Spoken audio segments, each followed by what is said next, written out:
Привет, я специально пододвинул доску, чтобы объяснить тебе, почему широкое соответствие это плохо. Давай рассмотрим для примера какой-то обычный обывательский запрос в Google. Например, женские туфли. Смотри, сразу хочу объяснить тебе разницу между запросом и ключевым словом. Google от нас ждет, что мы будем указывать ключевые слова. Показывает же нашу рекламу Google по запросу. В чем разница? Давай разберемся. Итак, ты продаешь женские туфли. Тебе интересны люди, которые ищут женские туфли. Логично, ты берешь и вставляешь в Google Ads ключевое слово «женские туфли». Вот так вот и пишешь. Ключевое слово «женские туфли». Это логично, да? Но ключевое слово – это лишь инструкция для Google, в каких случаях показывать твое объявление. Синим я буду обозначать слова, запросы, по которым будут показы твоих объявлений по ключевому слову «женские туфли». Женские туфли – ключевое слово.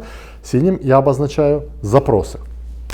Конечно же, в первую очередь твои объявления будут показываться по запросу «женские туфли», то, чего ты и ожидал. Но помимо этого запроса, твои объявления также будут показываться по огромному количеству других запросов. Каких именно? Я для простоты сократил женские туфли до аббревиатуры ЖТ.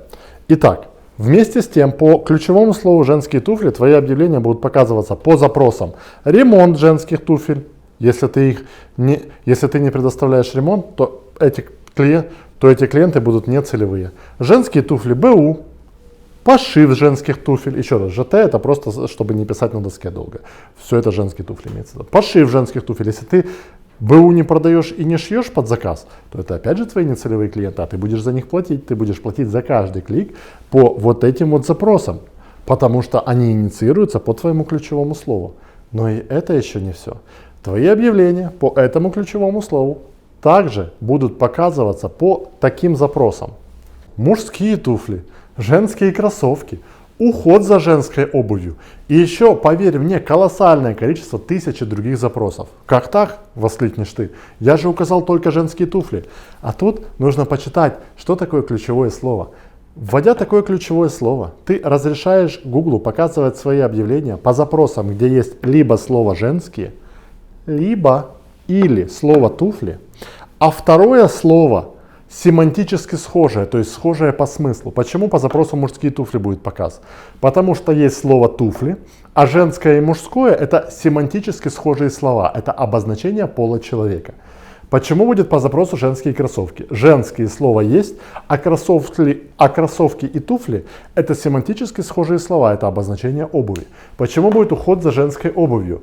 Потому что женское слово есть, а обувь и туфли – это семантически схожие слова, потому что туфли есть обувь. Соответственно, твои объявления увидят просто колоссальное количество людей, которые ищут что угодно, связанное с обувью, связанное с женскими ногами даже. То есть Google может очень широко это дело показывать. И в чем самая большая проблема? Проблема самая большая в том, что вот эти вот целевые твои люди, которые тебе реально нужны, которые ищут женские туфли, из общей массы будут составлять лишь 5-10% от общей массы нецелевых клиентов.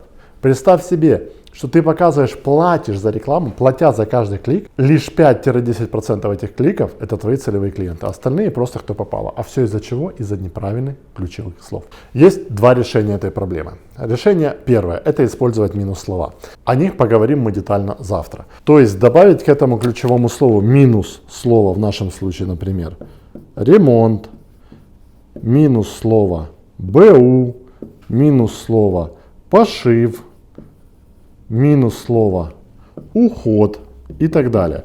Таким образом мы уберем вот этот запрос, мы уберем вот этот.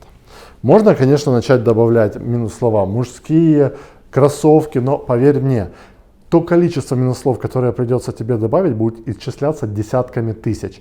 И ты просто физически будешь тратить целый день, добавляя эти минус слова. Есть куда более простой и элегантный способ, заключающийся в том, что ты добавляешь перед словом «женский» и перед словом «туфли» по плюсику.